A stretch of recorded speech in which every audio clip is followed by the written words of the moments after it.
Bismillah, walhamdulillahi, wassalatu wassalamu ala rasulillah wa ba'd. Assalamualaikum warahmatullahi wabarakatuh. Kahapon ay natalakay natin yung hadith patungkol sa sinabi ng Propeta Muhammad sallallahu alaihi wasallam, "Ma min qaumin yajlisuna majlisan la yadhkuruna Allah fi illa kanat alaihim hasratun yawmal qiyamah wa in dakhalul jannah." Yung sinabi ng Propeta Muhammad sallallahu alaihi wasallam, walang grupo ng mga tao na nauupo sa isang pagtitipon na hindi nila naalala dito ang Allah subhanahu wa ta'ala illa kanat alaihim hasratun yawmal qiyamah. Maliban na lamang na ang pagtitipon na iyon ay pagsisisihan nila, panghihinayangan nila sa araw ng paghuhukom. Yung mga sandali na sila ay nagsama-sama, sila ay nag-uusap-usap na hindi nila naalala ang Allah subhanahu wa ta'ala. Wa in dakhalul jannah, kahit pa sila ay nakapasok na sa jannah ng Allah subhanahu wa ta'ala. So kung naalala natin, ito yung naipaliwanag natin kahapon, walhamdulillah. At nabanggit natin na hindi ibig sabihin na sa Jannah ay may hahanapin ka pa o meron kang pagkukulang. Bagkus yung pagtaas kasi ng antas sa Jannah ay depende sa ating mga gawain. So, nabanggit din sa mga pagpapaliwanag kahapon yung kahalagahan na dapat sa ating pag-uumpisa ng pananalita, kung tayo man ay nagbibigay ng paalala, ay meron tayong tinatawag na mukaddimah. Yung mukaddimah, kahit sabihin lang natin, Bismillahirrahmanirrahim, Alhamdulillahi Rabbil Alamin. So kung yun lang yung kaya mong banggitin, pwede na yun. Diba sa Fatiha? Bismillahirrahmanirrahim, Alhamdulillahi Rabbil Alamin. Diba? Yung aya na yun, kung wala ka talagang ibang alam na introduction, mga mukaddimah, ayon sa Islam, pwedeng yun.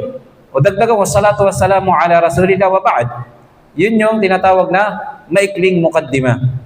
At meron din tinatawag tayong khatimah, yung ending, pag magsasalita ng closing ba, na tayo ay magbabanggit ng yung kafaratul majlis. Diba sabi ko, assignment sana yon.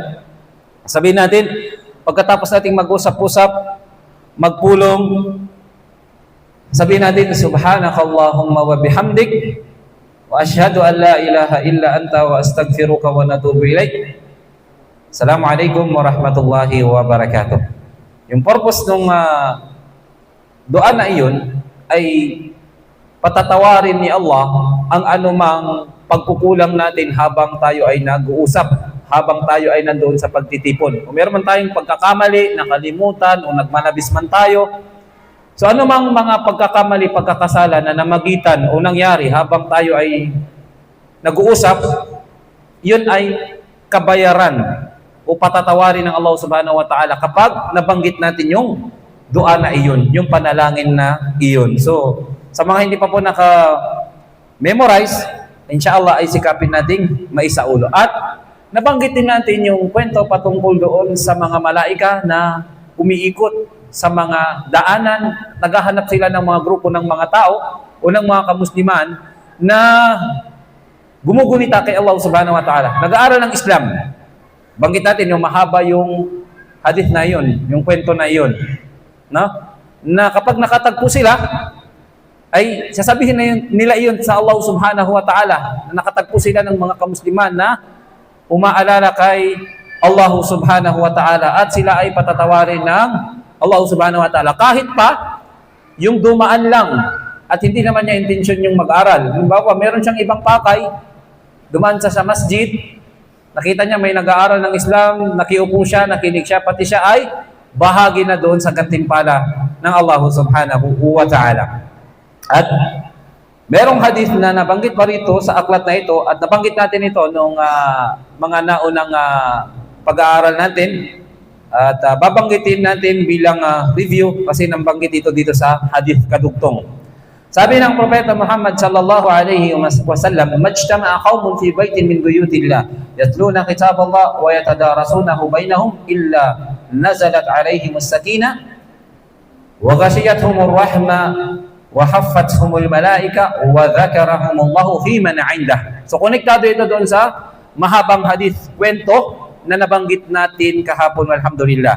Majtama'a qaumun min fi buyutin min buyutillah, fi baitin min buyutillah. Walang grupo ng mga tao na nagtitipon sa mga bahay tulad ng bahay ni Allah, mga masjid. Yatluna kitab Allah. Pinag-aaralan nila, hinahawakan nila, binabasa nila ang aklat ng Allah subhanahu wa ta'ala, wa yatadarasunahu bainahum. At pinag-aaralan nila ang aklat ni Allah. Nag-aaral sila patungkol sa Islam. Illa nazalat alaihim as-sakinah. Maliban na lamang nabababa sa kanila ang kapanatagan. So kabilang ito sa mga dapat nararamdaman ng Muslim. Kapag siya ay nandito sa loob ng masjid, kapag siya ay nag-aaral, nakakaramdam siya ng sakinah, kapanatagan. Wa ghashiyatuhumur rahmah. At pagkakalob sa kanila ni Allah ang rahmah, ang awa ng Allah subhanahu wa ta'ala, wa haffathumul malaikah. Babalutan sila ng Allah subhanahu wa ta'ala ng babalutan sila ng mga anghel, yung pakpak ng mga anghel, babalot sa mga Muslim na nag-aaral sa loob ng masjid. Wa dhakarahumullahu fi man 'indahu. At ang mga Muslim na ito, ang mga tao na ito na nag-aaral sa masjid ng Allah subhanahu wa ta'ala, babanggitin ng Allah subhanahu wa ta'ala ang mga taong iyon, insyaAllah kabilang tayo doon, fi man 'indahu. Ipagmamalaki ng Allah subhanahu wa ta'ala, babanggitin ni Allah subhanahu wa ta'ala ang kanyang mga alipin, yung mga pangalan ng kanyang mga alipin na nag-aaral sa loob ng masjid sa sino mang nasa kanya. So ibibida yun ng Allah subhanahu wa ta'ala. Ipagmamalaki ng Allah subhanahu wa ta'ala ang mga grupo ng mga kamusliman na nagtitipon-tipon sa bahay ng Allah, sa masjid, upang pag-aralan ang aklat ni Allah, upang pag-aralan ang Islam. Ngayon naman mga kapatid, ay darako tayo muli sa isang panibagong hadith, at ang hadith na ito ay naiulat ni Abu Hurairah radhiyallahu anhu. So napapansin natin sa mga hadith na binabanggit natin, pati sa libro na ito, karamihan dito, hadith na inulat ni Abu Hurairah. Kasi nga si Abu Hurairah, siya yung isa sa mga sahaba na palaging nakabuntot sa propeta Muhammad sallallahu alaihi wasallam. Kaya kabilang siya sa may pinaka maraming hadith na naisaulong, naiulat mula sa propeta Muhammad sallallahu alaihi wasallam. Kabilang siya sa mga pinaka maalam na sahaba ng propeta Muhammad sallallahu alaihi wasallam. Pakinggan natin at unawain po natin ng mabuti itong hadith na ito, dahil napakaganda talaga ng hadith na ito ng propeta Muhammad sallallahu alaihi wasallam. Patungkol pa rin ito sa kahalagahan ng pag-uusap-usap at gayon din sa pagpili ng ating mga kinakasama, sa pagpili ng ating mga kaibigan. Sinabi ng propeta Muhammad sallallahu alaihi wasallam, man jalasa, sabi ng propeta Muhammad sallallahu alaihi wasallam, man jalasa fi majlisin fakathura fihi lagwatuhu, sino man ang umupo sa mga pagtitipon at naparami ang kanyang mga pananalita at meron siyang mga nabanggit na pagkakamali, faqala, at sinabi niya, qabla an yaquma min majlisihi dhalik, at siya ay nagsabi pagkatapos niyang tumayo mula sa pagtitipon na yun, subhanakallahumma wa bihamdik, asyhadu an la ilaha illa anta astaghfiruka wa atubu ilaik, illa ghufira lahu ma kana fi majlisi dhalik. So ito yung binanggit natin kanina. Sino man, sabi ng propeta sallallahu alaihi wasallam, ang umupo sa pagtitipon at naparami ang kanyang pananalita at maaring siya ay nagkamali, faqala, subalit siya, sabi ng propeta sallallahu alaihi wasallam, ay nagsabi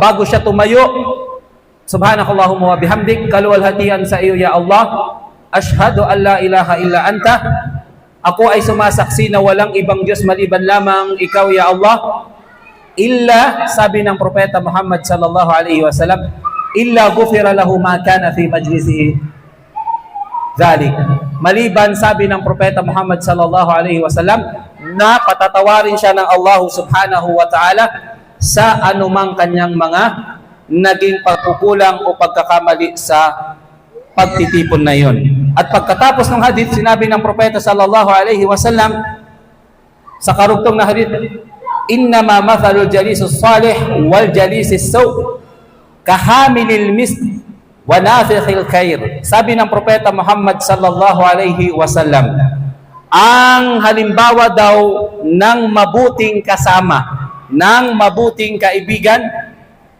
at ng masamang kasama at mabuting kaibigan ay tulad, sabi ng propeta Muhammad sallallahu alaihi wasallam, kahamilil misk wa nafikhil khair. Sabi ng propeta sallallahu alaihi wasallam ay kahalintulad ika ng nagdadala o nagtitinda ng pabango at ng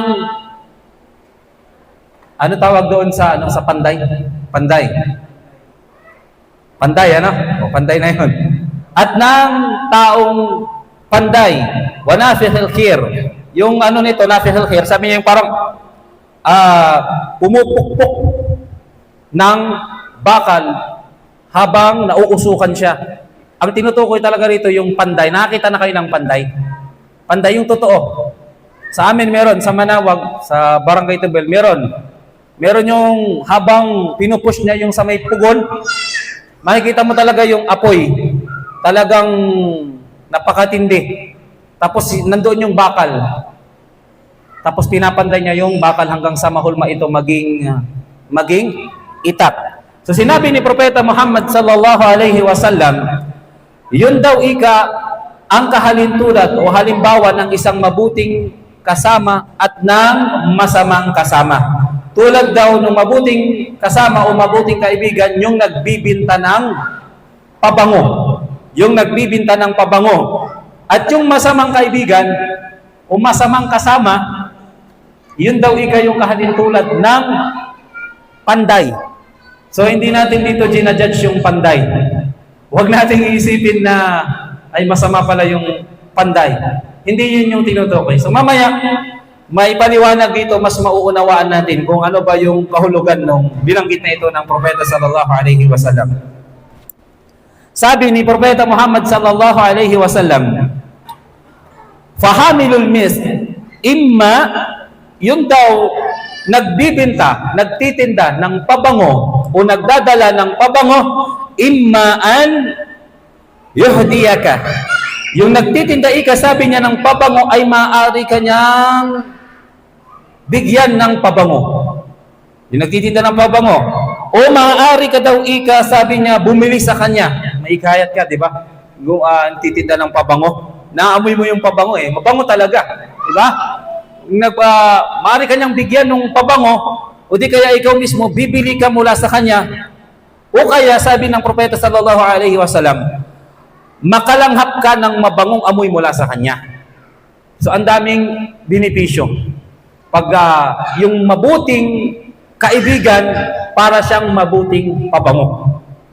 Para siyang mabangong pabango, nagtitinda ng pabango, either sabi niya, bigyan kanya ng pabango, bigyan kanya ng kaalaman, o di kaya ikaw ay makakuha sa kanya ng kaalaman, makakuha ka sa kanya, makabili ka sa kanya ng pabango.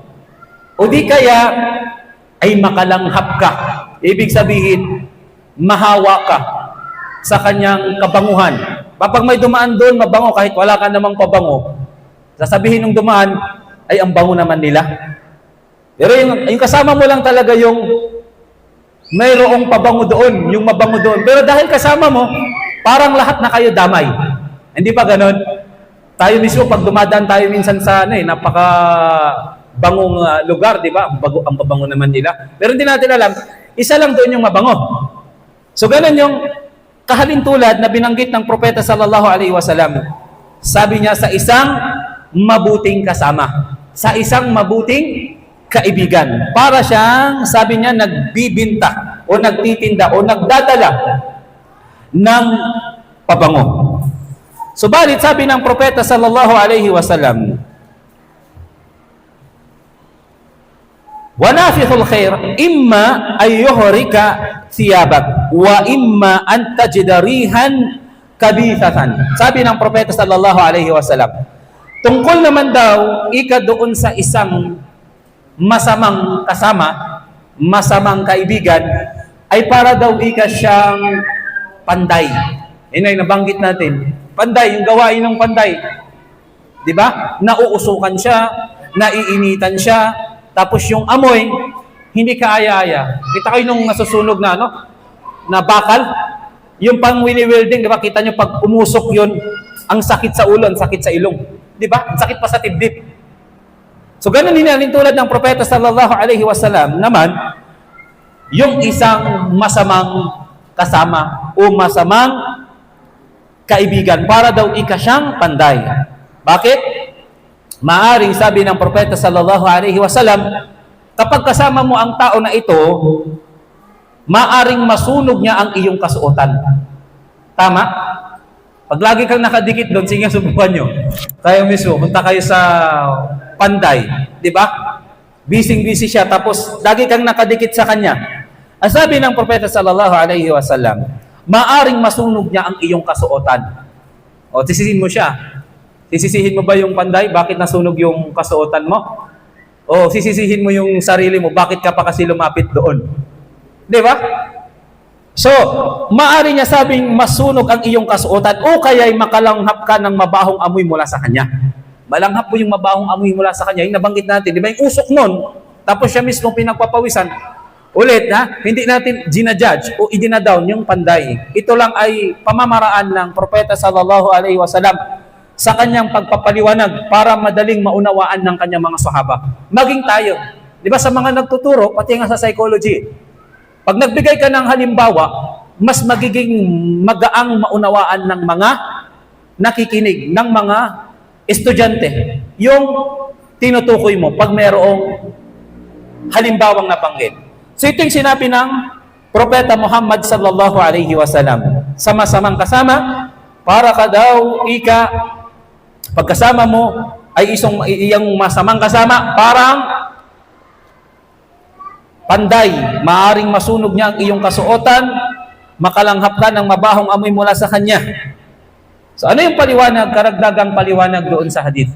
So doon pa lang, habang pinapakinggan po natin yung hadith ng Propeta Muhammad sallallahu alaihi wasallam, tayo mismo ay meron na tayong natututunan. Di ba? Doon pa lang mismo sa hadith, yung kahalintulad ng pagpili ng mabuting kasama, mabuting kaibigan, para daw nagtitinda ng pabango. Maaring bigyan ka niya, maaring bumili ka, maaring maging katulad mo siya, maging mabango ka rin. Yun yung maalam, mabuting kaibigan, mabuting Muslim. Kung maalam yun, maaring kahit wala kang alam, dahil ang kasama mo laging maalam, hindi ba pati ikaw natututo na rin, nahahawa ka na rin sa kanya. Ganun yun. Di ba? Halimbawa, kasama mo lagi si Sheikh ganito. Ang laging binabanggit ni Sheikh patungkol sa Islam. Maya-maya hindi mo napapansin, marami ka nang natututunan. Marami ka nang natututunan. Pag may nagtanong sa'yo, minsan, kasi narinig ko kay Sheikh, sinabi niya yung patungkol dyan, ganito daw yung paliwanag. Siguro tayo naranasan natin yun. Di po ba? Pero pag masamang kaibigan naman yung lagi natin kinakasama, minsan kahit ayaw na ayaw mong magsalita ng masama, dahil nga panay hatred yung lumalabas sa dila niya, sa bibig niya, panay chismis, minsan pati ikaw, ayaw mong mapahiya, parang sinasabayan mo na rin, di ba? Ay, ganun ba? Ay, ganun ba talaga siya? Ang sama naman pala niya. So, pati ikaw, na hindi mo naman intention talaga yung sumali o maging makichismis, pati ikaw nadadamay. Pansinin po natin yung mga kapatid.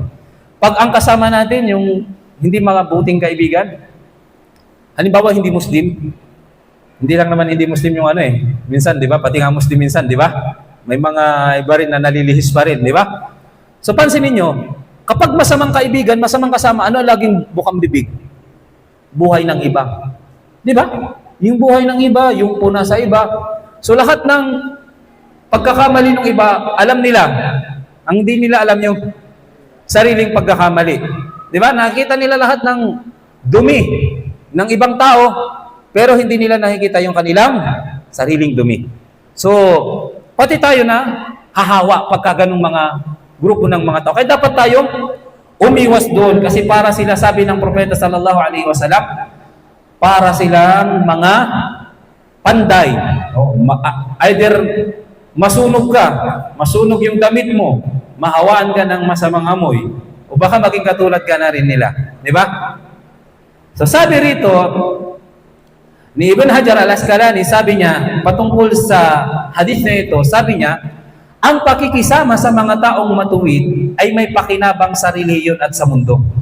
Kahit wala silang direktang ibigay sa iyo, ay makikinabang ka sa kanilang mabuting asal, kaalaman at magandang impluensya. Di ba? Tama naman, di ba? Pagkasama mo mabubuting tao, matituwid na tao, wala silang direktang ibibigay sa iyo. Nakikinig ka lang sa kanila. Pinapakiramdaman mo lang sila. Pero meron ka nang napapakinabangan sa kanila. Nahahawa ka sa kanilang mabuting asal, kaalaman at magandang impluensya. At sabi niya, yung masamang kasama ay maaaring magdulot ng kasalanan, masamang asal at pagkasira sa reputasyon. And pati mga kabataan natin, dapat lagi nating pinapaalalahanan. Tingnan, pag yung kasama ninyo, halimbawa, mga mabisyo, na mga naninigarilyo, mismo. Halimbawa, sumama ka sa grupo ng mga kabataan na palaging naninigarilyo. Paraging naninigarilyo. O worse pa, baka gumagamit pa ng ipinagbabawal na gamot. O pag halimbawa, gumagamit ng ipinagbabawal na gamot, tapos pala, minamatsagan pala yan ng PDEA. Maingat kayo, mag-ingat tayo, di ba? Dahil ang reason yung pakikisama, sa tingin ba natin, kapag halimbawa kasama nyo sila sa isang pagtitipon at nirate sila, irarason mo ba sa PDEA, hindi ako gumagamit? Dadamputin ka or hindi? Isasama ka or hindi? Isasama ka kahit hindi ka gumagamit. Kahit pa sabihin mo na hindi ako gumagamit ng ipinagbabawal ng gamot, yung kasama mo, panay gumagamit. So dahil nakisama ka sa kanila, nung nirate sila, dinampot sila, kasama ka rin sa dadamputin. Hindi mo maipangangatwiran sa kanila, sasabihin mo sa kanila, hindi pa ako gumagamit. Nakisama lang po ako sa kanila. Sa tingin mo, pagpunta nyo ng police station, halimbawa sa kulungan, sasabihin pakikinggan yung reason mo na yon? Hindi, anong sasabihin? Palusot mo lang yan. Hindi ka gumagamit, bakit ka sumasama sa kanila? So mag-ingat kayo.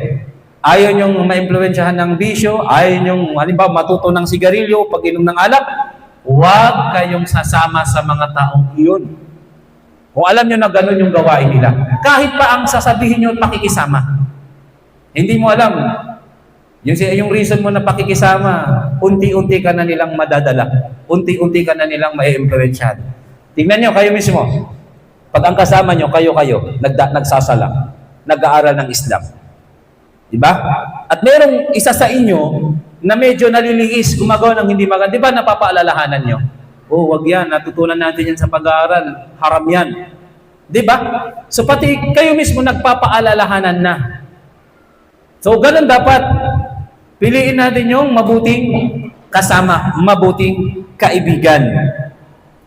Sabi ni Muhammad bin Salih Al-Uthaymin, sabi ng Sheikh, sabi niya, ang mabuting kasama ay nag-aakay sa pagsunod kay Allah. Aywa. Tama, mali. Yung mabuting kasama daw, nag-aakay siya sa pagsunod kay Allah. Kaya tingnan nyo, makikita natin na nabanggit sa hadith, sino daw yung pinakamabuting kasama? Ano yung katangian ng mabuting kasama? Isa sa mga katangian ng mabuting kasama, kapag kasama mo siya, pinapaalalahanan ka niya patungkol kay Allah. Ininalapit ka niya patungkol kay Allah. Ano ang ibig sabihin? Yung kasama mo na yun, pag mabuti, kapag mayroon siyang mabuting ginagawa, gusto niya isama ka. Inilalapit ka niya kay Allah. Di ba, may pag-aaral, nag-aaral siya. Di kaya din ganun sabihin niya, brother, sister, meron tayong pag-aaral. Nag-aaral kami sa ganito, baka gusto mong sumali. Kaya yung mga ganong klase ng mga kaibigan, iyon yung isa sa mga sign na yung kaibigan na yun mabuting kaibigan. Kasi inilalapit ka niya kay Allah. Inilalapit ka niya sa pagsamba kay Allah subhanahu wa ta'ala. Pero yung hindi mabuting kaibigan, alam niya na meron kang gagawing patungkol sa Islam, halimbawa, aakayin ka niya, ililis ka niya doon. Mamaya, pakinggan natin, merong aya sa Quran, tagpo doon sa dalawang magkaibigan na nandoon sa kabilang buhay. Yung isa, nasa impyerno, yung isa, nasa paraiso. Bakit nagkaganon? Bakit nagkaganon? Mamaya, merong aya sa Quran, binanggit ng Allah subhanahu wa ta'ala patungkol sa mga tao na ito. Yung dalawang magkaibigan na ito. Kaya, itatak natin ito sa isipan natin, itong kwento na ito, na binanggit mismo ni Allah na mangyayari sa araw ng paghuhukom. Yung isa nakapasok sa paraiso, yung isa nandoon sa impyerno. Bakit kaya? Ano kaya ang nangyari? Pero magkaibigan ito. Magkasama sila sa dunya. Magkasama sila sa dunya. Mamaya, insyaAllah, at babanggitin natin yung kwento na yun. Sinabi ni Propeta Muhammad sallallahu alaihi wasallam, "Al-mar'u ala dini khalilihi falyanzur ahadukum man yukhalil." Ang isang tao daw ay nakatibente ang kanyang relihiyon sa kanyang malapit na kaibigan, sa kanyang kasama. Pag sinabing khalil, hindi lang ito basta kaibigan. Sabi parang body-body mo talaga ito. Sabi natin yung best friend. Ittakhadallahu Ibrahim khalila. Diba? Si Allah itinalaga niya si Ibrahim bilang isang matalik na kaibigan. So hindi lang ito basta tropa, kundi matalik na kaibigan. Ang sabi ni Propeta Muhammad sallallahu alaihi wasallam, ang isang Muslim ay ang isang tao, nakadepende daw ang kanyang relihiyon sa kanyang kasama. Kaya't sabi ng Propeta sallallahu alaihi wasallam, kaya't tignan ng bawat isa sa inyo kung sino ang kanyang kinakaibigan. Yung kahalagahan ng pagpili ng kaibigan. Yung bang mga kasama natin na ilalapit tayo kay Allah o na ilalayo tayo kay Allah? Yung bang kasama natin, kapag kasama natin, na-encourage ba tayo sumamba kay Allah? O mas marami tayong nagagawang mga pagkakasala dahil doon sa Kanya? So tayo mismo, i-observe natin yung mga nakakasama natin.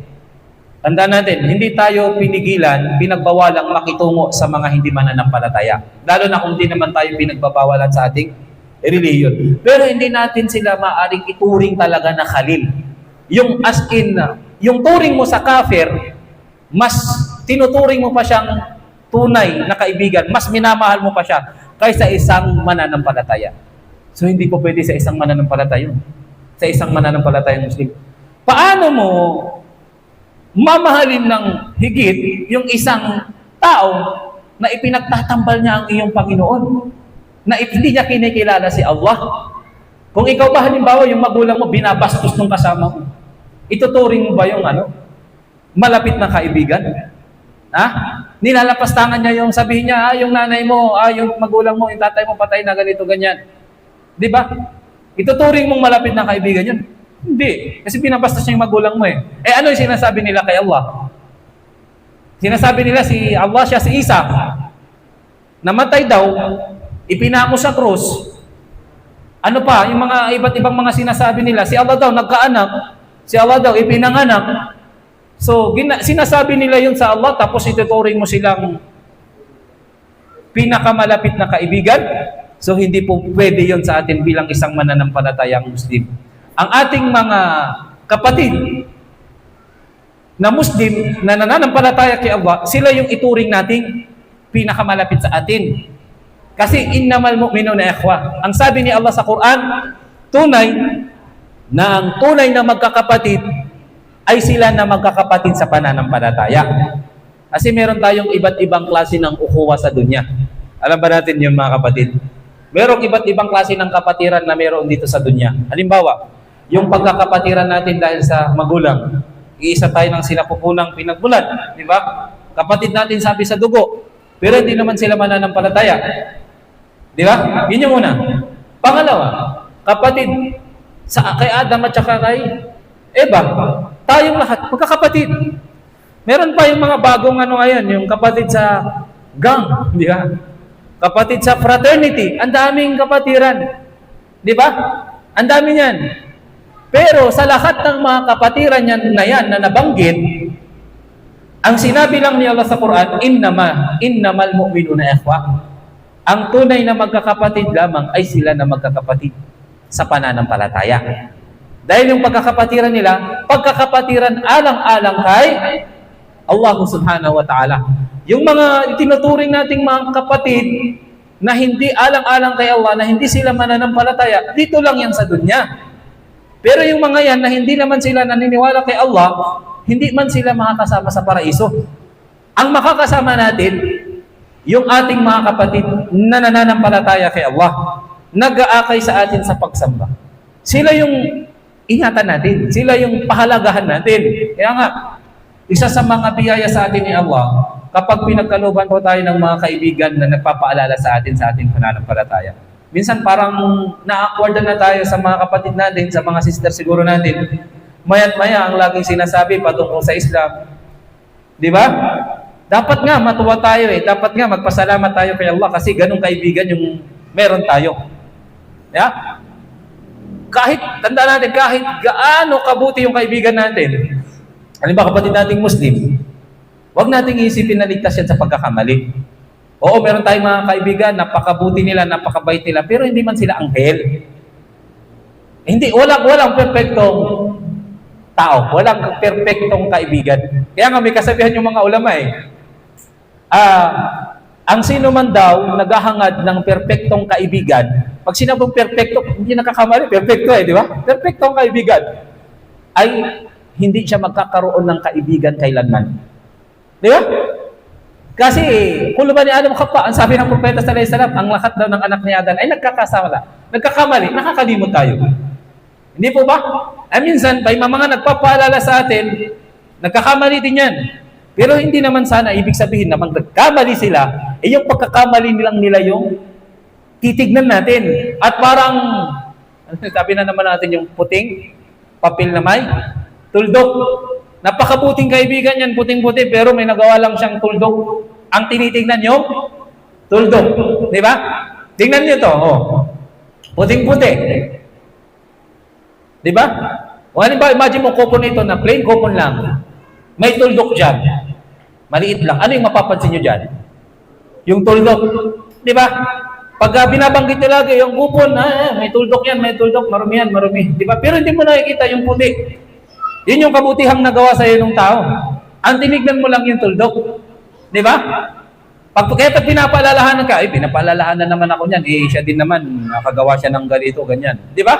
Yun na minsan yung magiging defense mechanism ng isang tao. Di ba? Ang tinitingnan niya, yung pagkukulang, yung pagkakamali na nagawa ng isang tao.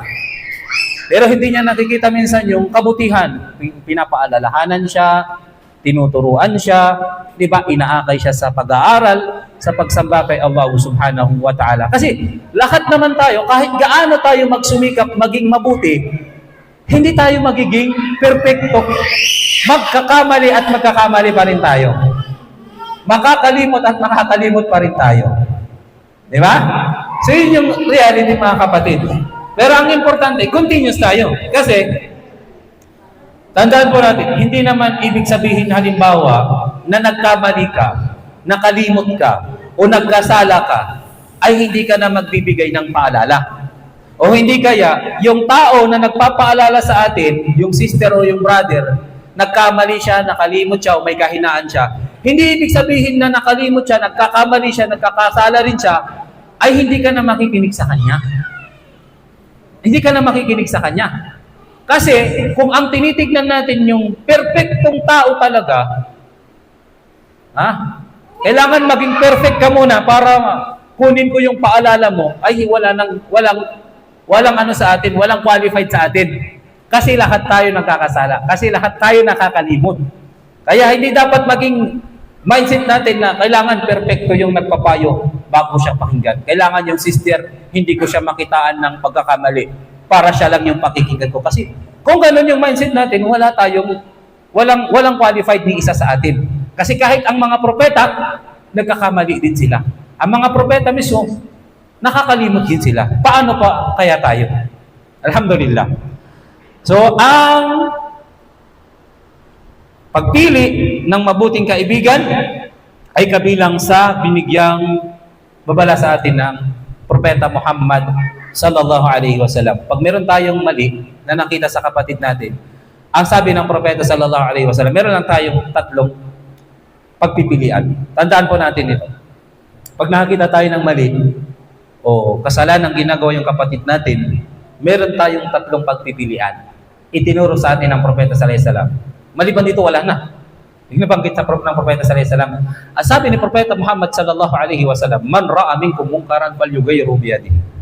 Sino man sabi ng Propeta sallallahu alaihi wasallam, ang nakakita sa inyo ng kasalanan o kasamaan, kapatid mo o kasama mo, gumagawa siya ng kasalanan, ito marami tayong matututunan dito sa sa hadith na ito eh. Ang sabi ng Propeta sallallahu alaihi wasallam, una, falyughayyirhu biyadihi. Pigilan niya ito sa pamamagitan ng kanyang kamay. Pigilan niya ito sa pamamagitan ng kanyang kamay. Kikita mo na nag-aaway yung dalawa, umawat ka. Di ba? Wag kang maging sulsul. Ha? Wag mong itulak, sige, suntukin mo. Hindi ganoon. Di ba? Kung kailangan mo literal, hilain mo siya, hilain mo. Wag, brother, wag, sister, di ba? Pigilan mo sa kamay. Kapag may authority ka, ay sinasabi ng mga ulama, ito yung authority, kamay. Halimbawa, magulang ka. Nakita mo yung mga anak mo nag-aaway. May authority ka ba? Wala. Mayroon, sawayin mo sila, di ba? May authority ka eh. Amo ka. Sa mga empleyado mo, may authority ka. Kaya mong pigilan yun sa pamamagitan ng iyong kamay. Teacher ka. Nakita mo mga estudyante mo, may ginawang hindi maganda, may authority ka. So pwede mong baguhin yun sa pamamagitan ng iyong kamay. Pero hindi naman lahat kaya sa pamamagitan ng kamay. Kasi yung iba takot, walang authority, hindi alam. Pangalawa, ang sabi ng Propeta sallallahu alaihi wasallam, fa in lam yastati, kung hindi mo kaya sa pamamagitan ng iyong kamay, ano sabi? Fabilisani. Ay sa pamamagitan ng kanyang dila. Ano ang gagawin ng dila? Magbibigay ka ng paalala sa kanila. Wag! Sisirang buhay mo. Paalalahanan mo sa pamamagitan ng iyong dila. Tinutukoy rito na seha. Bigyan mo siya ng payo. Kaya tignan natin yung mga kaibigan natin. Kapag meron silang ginagawang haram, hindi ka dapat nananahimik. Ha? Tignan mo kung kaya mo sa pamamagitan ng iyong kamay. Kung nakita mo na medyo alanganin yan, wala akong authority, sa pamamagitan ng dila, paalalahanan mo siya. Pag hindi mo pa rin kayang paalalahanan, ano sabi ng Propeta sallallahu alaihi wasallam? Fa biqalbihi wa dhalika adaful iman. Ay sa pamamagitan ng kanyang puso. At yun na sabi ng Propeta sallallahu alaihi wasallam, yung pinakamahinang uri ng pananampalataya, pinakamahinang uri ng iman, kapag may nakita kang haram, isa sa puso mo, hate na hate mo yung ginagawa ng kapatid mo. Hindi yung mismong kapatid na nakikita mo yung haram, hindi mo talaga kayang pigilan. Halimbawa, kurakot yan na politician. Kikita mo, lantaran. Wala kang authority. Pigilan mo yun sa pamamagitan ng kamay. Baka ipapatay ka nun sa bodyguard niya. Di ba? Payuhan mo yun. Wala kang access sa kanya. Kaya mali din yung mga nasa minsan sa social media. Minumura si mga politician na ayaw nila. Di ba? Halimbawa, minumura si BBM. Yung mura mo ba, makakarating kay BBM? Yung mura mo ba, kapag narinig ni BBM, magbabago siya? Di ba? Kapatid nga niya mismo at mga malalapit sa kanya, nahihirapan pa. Ikaw pa kaya? So minsan, dahil sa naghahanap ng simpatsya yung tao, gusto din niyang maging bida-bida minsan, di ba? Ano yun? Mumurahin mo siya. Bakit makarating ba sa kanya? At kapag nakarating sa kanya, magbabago ba siya? Hindi. Ibig sabihin, walang faida yung walang kwenta. Ibig sabihin, huwag ka nang magano doon, huwag ka nang dumagdag sa. Sabi ni Sheikh Kamol, huwag ka nang magkalat. Totoo naman, di po ba? Pwede natin siguro, ipagdua mo na lang. Gabay, ukunan mo ng aral yung mga maling ginagawa na pag ikaw din naging presidente, huwag mong gagawin yun. Halimbawa, ano? So, pangatlo, ano yung pangatlo? Sa kanyang puso. Wadhalika adaful iman. Ito tanong. Sa mga nakakasama po ba natin? Halimbawa, alam natin haram yung ginagawa. Alin sa tatlo yung ginawa natin? Tanungin natin yung sarili natin. Kumbaga, post muna tayo ngayon. Sige nga, isipin ko nga, nakakita ko ng haram. Yung brother, yung sister, may haram na ginagawa. Nakikipag-chat sa hindi niya maharam. Wala. Di ba? nakikipag-chat siya sa hindi niya mahram. Tapos sabi naman nung isang brother, sige, chat mo lang. Di ba? Ang sabihin mo, ganito, bigyan mo ng malupit na pick-up lines. Di ba? Sabihin mo, pick up ka ba? Tinuruan mo pa ng pick-up lines. Bakit? Pwede ka bang maging akin? So, pinipick up line, tinuruan mo pa na. Ano yun, brother? Ano yun, sister? Di ba? Pinat ka ba? Bakit? Pinatibok mo yung puso ko eh. Subhanallah. Tinuturuan mo pa ng mga moves. Kung paano. Ulam ka ba? Bakit? Di ako makakain pag wala ka. Ano ba yan? Di ba ikaw pa yung nanulusol? Dati kasi uso yun eh, di ba? Siyempre, nung hindi pa tayo Muslim, natin yan, napapakinggan natin. Pero hindi ko tinuturo yan, ha?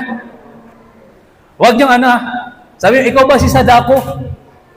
Bakit? Kasi pag wala ka, Sadako. Di ba? Huwag niyong gamitin yan, ha? Astaghfirullahaladzim, idamay niyo pa ako sa kalokohan niyo. Di ba? So, baka naman, yung kasama mo pala, may dinidiskartihang sister, mga binata, di ba, kasama, sabi niya, brother, sabi niyo, ang ganda nun, no? Crush ko yun. Sasabihin mo naman, ligawan mo man, kunin mo yung Facebook account. Tapos i-chat mo, tapos turuan kita kung paano yung diskarte. Astaghfirullahaladzim. Delikado yun kasi bakit kayo natatawa? At naglilingunan? Gawain ba? Alhamdulillah, hindi naman nila gawain. Pero kung may balak gawin, alam na. Kasi dapat, ang sabi ng Propeta sallallahu alaihi wasallam, hate na hate mo yung ginagawa niya. Hindi dapat natutuwa ka sa haram na ginagawa niya. Kasi pinakamababang uri ng iman, hate na hate mo yung haram na ginagawa. Mababa na yun. Paano pa kaya pag wala kang ginawa? Ano pang sunod sa mas mababa? Delikado, bro, di ba? Di ba, mga brother, sister? Delikado. Dapat hate na hate mo tinulungan mo pa. Accessories of the crime ka pa. Di ba? Tinulungan mo pa. Nahulog yung loob nung brother doon sa sister dahil sa mga tinuro mong banat. Tapos, nagkaroon sila ng haram na relasyon. Habang nagkakaroon sila ng haram na relasyon, may percentage ka, brother, di ba? May percentage ka, sister. Di ba? Meron kang porsyento sa pagkakasala. Kasi ikaw yung naging dahilan ng kaya sila di ba? Nagkaroon ng haram na relasyon. Kaya mag-ingat tayo sa pagbibigay ng payo. Pati yung mga kaibigan nyo pag lumapit sa inyo, paano kuya didiskarte yan si sister, brother? Kung may kakayahan na yun, punta ka sa bahay nila. Kausapin mo yung magulang kung tunay kang lalaki. Di ba? Ganun. O kung sister naman nagkagusto sa brother, diba, daanin sa halal. Di ba, Awais? Daanin yan sa halal. Diba, si Awais, nagkaroon siya may nagustuhan siyang sister. Di ba? Sasabihin niya, Imam, paano ko kaya ito didiskarte? Sasabihin ko kay Awais, salika Awais, samahan ka namin. Punta tayo sa bahay nila. Kausapin mo yung tatay. Di ba? Ganun ang magandang payo. Hindi. Ganito. I-chat mo muna. Tanungin mo muna, Assalamualaikum sister, nagsala ka na ba? Huwag mong kakaligtaan yung sala mo, ha? Diba? Balang araw, ako yung mag-iimam sa'yo. Subhanallah. Diba? Akala mo, nakakakilig, diba?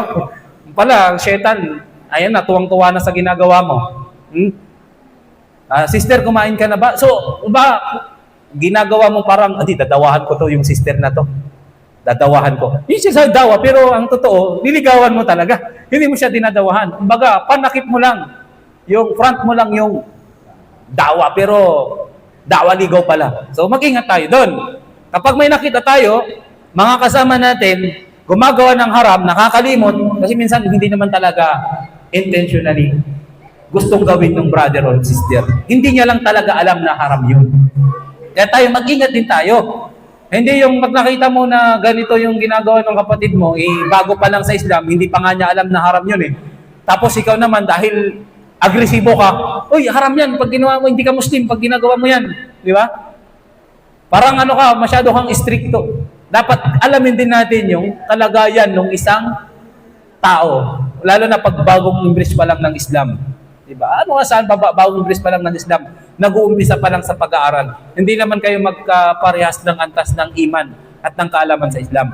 Okay, so papaalalahanan mo siya sa paraan na madali niya itong maunawaan at matanggap, insyaAllah. So yun, tatlo ha.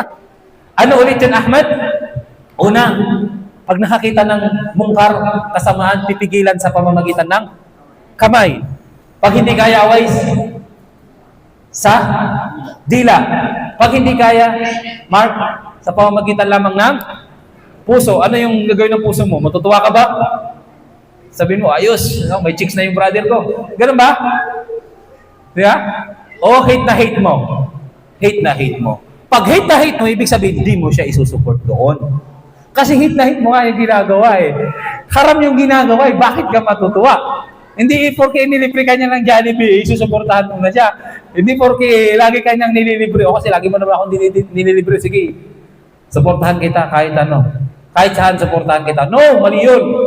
So, suportahan mo lang siya sa tama, insyaAllah. Oh, yung mga pick-up line na binanggit natin, huwag niyong gagayahin na baka ako pa yung gawin yung dalil. Hindi, kasi sinabi yan ni Imam eh. Gawin ko nga doon sa ano.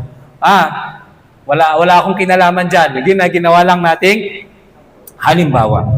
Oh, ito yung kwento na binanggit ni Allah subhanahu wa ta'ala sa banal na Quran. Sa Suratul Saffat. Hindi yung basahin yun. Sa verse 51 hanggang 57. Ano yung binanggit doon ng Allah subhanahu wa ta'ala? Qala qailum minhum inni kana li qarin. Ito yung tagpo sa araw ng paghuhukom. Sasabihin ng isa sa kanila, sa mga nasa paraiso ay magsasabi, tunay, ya Allah, sabi niya, na ako noon ay may isang kaibigan. Ang pinaka, faqsusil qasas la'allahum yatafakkarun. Sabi ni Allah, magkwento ka ng mga kwento sa kanila upang baka sakali sila ay makaunawa, upang sila ay makapagmuni-muni. O ito, pagmuni-munihan natin itong binanggit mismo ng Allah subhanahu wa ta'ala. Isa sa kanila, yung nasa paraiso, ay magsasabi, tunay, ya Allah, ako noon ay may isang kaibigan. Yaqulu, a'innaka laminal musaddiqin? Siya ay nagsasabi, isa ka ba talaga sa mga naniniwala sa pagkabuhay na muli sa araw ng paghukom? Yung kaibigan niya, parang kinukonfuse niya, di ba? May lalapit sa'yo, sabi niya, brother, talaga bang naniniwala ka sa araw ng paghukom? Pag ganun yung tanungan, ibig sabihin parang nag-aalinlangan siya, di ba? Totoo ba si Allah? Totoo ba na may araw ng paghukom? Kasi pag namatay tayo, wala na. May mga ganung tao. Magdadala sa iyo ng mga katanungan na parang makukonfuse ka. Confuse siya, makukonfuse ka rin. Sasabihin nung tao na yon, kapag tayo ba, sabi niya, aida mitna wa kunna turaban wa idhaman inna lamadinun, sasabihin niya, kapag tayo ba ay namatay na at naging alikabok, naging alabok at mga buto na, tunay bang pananagutin tayo at bubuhayin muli? Ito yung tinatanong sa kanya nung kaibigan niya. O kayo mga brother, sister tayo ha. Pagbayan tayo mga kaibigan, ganito yung tanong. Ano sasabihin nyo? A'udhu billahi minasyaitanir rajim. Diba? A'udhu billahi minasyaitanir rajim. Magpakup-kup ka na kay Allah, baka mahawa ka pa. Qala, hal antum muttali'un? Siya ay magsasabi, nais ba ninyong tumingin? Sa kabilang buhay ito, pag nakapasok na ito sa paraiso. Gusto niyo ba, sabi niya, nais ba ninyong tumingin? Bibigyan sila ng chance. Tignan yung mga tao doon sa impyerno. Pag nandun na sila sa Jannah. Fattala farahu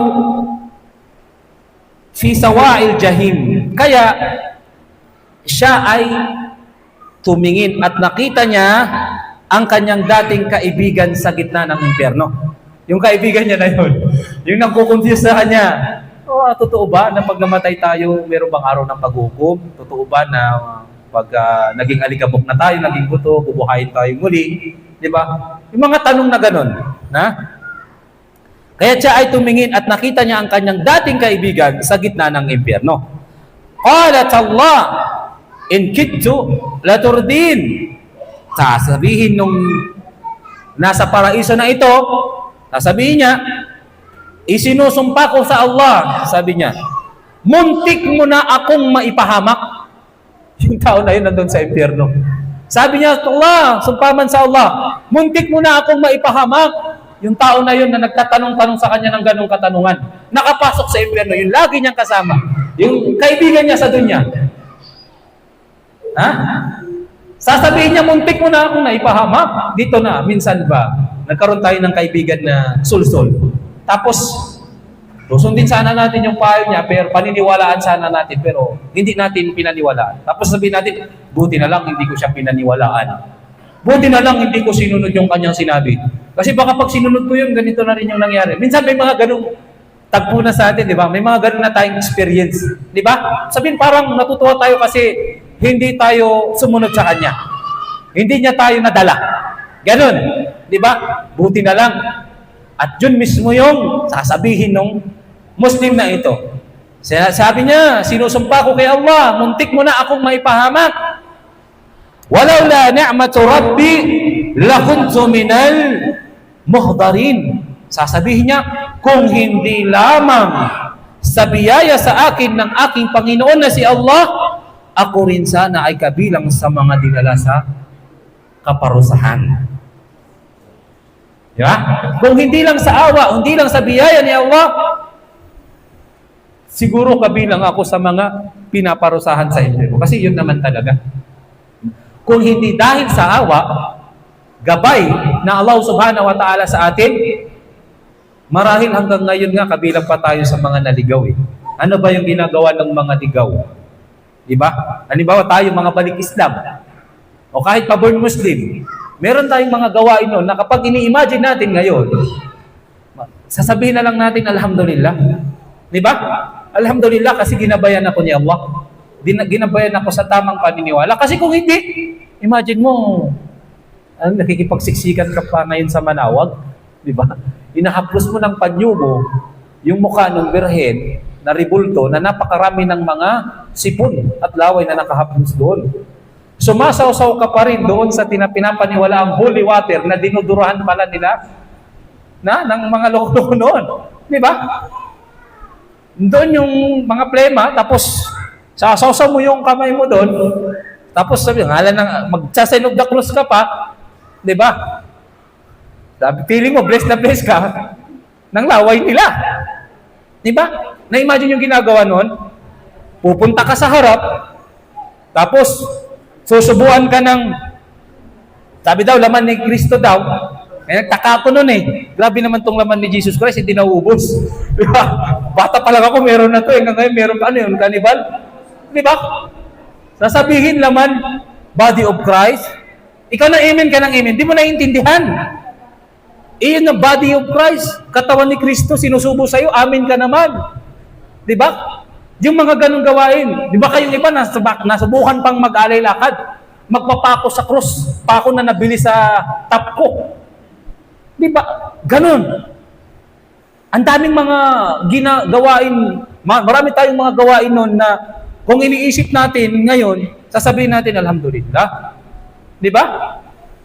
Yung mga bisyo noon, minsan, subukan nating i-appreciate yung gabay sa atin ng Allah subhanahu wa ta'ala. Pakasarap. Malamig, minsan problemado ka na.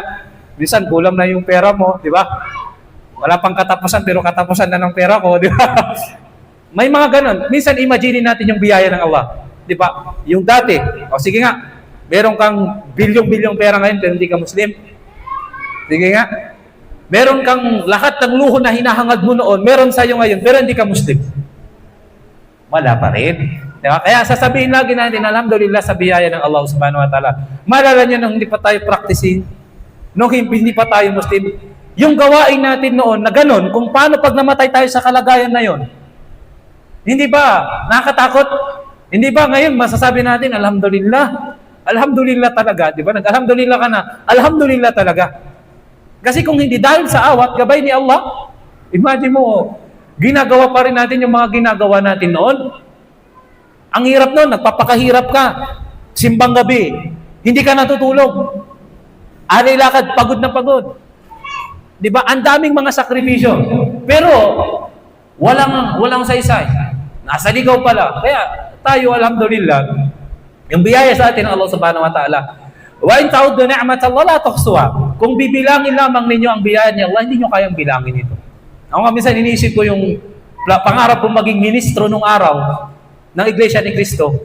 Alhamdulillah talaga, sa gabay ni Allah. Paano kaya pag naging ministro ako ngayon? Di ba? Pinapangarap ko si Jesus, tagapagligtas. Di ba, ligaw, tapos marangya yung buhay mo, pero wala ka sa Islam. Di ba? Kaya, alhamdulillah, kaya nga sabi ng ating mga ulama, ang pinakamalaking biyaya sa atin ng Allah subhanahu wa ta'ala, ginabayan tayo sa Islam. Tayo ay mga Muslim. Yun pa lang, pag iniisip natin, alhamdulillah, Muslim ako. Alhamdulillah, sa bilyong-bilyong mga tao sa mundong ito, sino ba naman ako? Sino ba naman tayo na ibinilang tayo ni Allah subhanahu wa ta'ala sa pananampalatayang Islam? Ibinilang tayo niya bilang mga Muslim. Di po ba?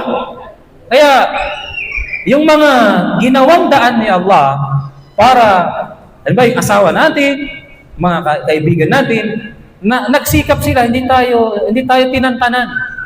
Masya Allah. Pasalamat din tayo sa kanila.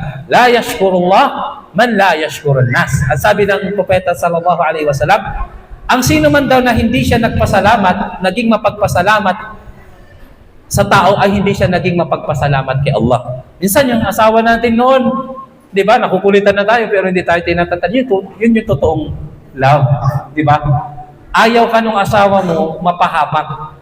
Gusto niya asawa ka niya sa dunya, gusto niya ikaw pa rin yung queen niya sa akhirah. Di ba? Ikaw yung magiging reyna niya sa paraiso. Ang sarap nun, di ba? Brother, di ba? So, alhamdulillah, mga kapatid sa pananampalatayang Islam, lagi natin niyang ipagpasalamat kay Allah subhanahu wa ta'ala na mula sa kadiliman, ginabayan tayo sa liwanag. Mula sa kaligawan, pinatubayan tayo ng Allah subhanahu wa ta'ala. Sino ba naman tayo? Ang dami-daming tao talaga. Minsan, napag-iisipan natin, sino ba naman ako, di ba? Ginabayan ako ng Allah subhanahu wa ta'ala sa Islam. Di ba? Napakalaking biyaya ng Allah subhanahu wa ta'ala na hindi dapat natin ito pabayaan. Kaya nga, itong ginagawa nating mga pag-aaral sa Islam, ito ay part ng pangangalaga natin sa ating pagiging Muslim. Opo. Kasi never tayong tatatag sa Islam, hindi tayo magiging matatag sa Islam kung hindi tayo nag-aaral. Kasi paano tayo magsasabuhay ng Islam, hindi nga natin alam kung ano yung isasabuhay natin. Paano natin madadala yung mga anak natin, paano natin sila madidisiplina, paano natin sila mapapalaking mabuti o matatakutin kay Allah kung hindi sila nag-aaral. Never mangyayari yun. Kaya ito yung pinakamalaking way para tumatag tayo sa Islam. Yung magsaliksik tayo ng kaalaman sa ating pananampalataya. Mahirap, pagod tayo, meron tayong mga iniiwan, meron tayong mga isinasakripisyo. Pero yung bunga nito, yung rewards nito, alhamdulillah, hindi ito matatawaran o mapapantayan ng mga kita natin dito sa dunya. Kasi merong akhirah na ipagkakaloob sa atin ng Allah subhanahu wa ta'ala. So ito mga kapatid, alhamdulillah, yung paalala na ito, dalangin natin kay Allah subhanahu wa ta'ala na magdulot sa atin ng kabutihan. At inshallah, maisabuhay natin. Inshallah. Bawat isa sa atin may kahinaan, nagkakamali, nakakalimot. Pero huwag tayong titigil sa pagbibigay ng paalala.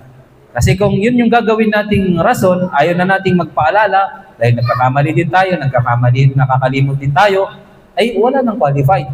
Paano na yung reliyon natin kung walang magbibigay ng paalala? Paano naman yung mga kasama natin kung haram yung ginagawa nila, ay hinahayaan natin sila? Kaya mga kapatid, huwag nating ituring na kaaway. Huwag nating kamuhian yung mga kapatid na nagbibigay ng paalala sa atin. Yung mga nagpapayo sa atin. Yung mga nagmamalasakit sa atin. Ipagpasalamat natin lagi kay Allah subhanahu wa ta'ala na andyan sila. Merong nagpapaalala sa atin. Kasi imagine mo, sabi nga natin, di ba?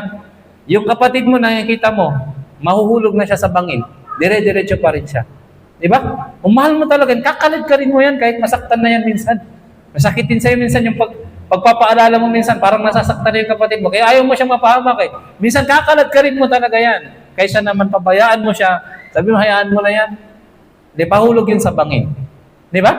Mapapahamak yun. Sa atin, alhamdulillah, continuous lang tayo sa pagbibigay ng paalala. Inshallah. No, continuous lang tayo at syempre, pumili tayo ng mabuting kaibigan.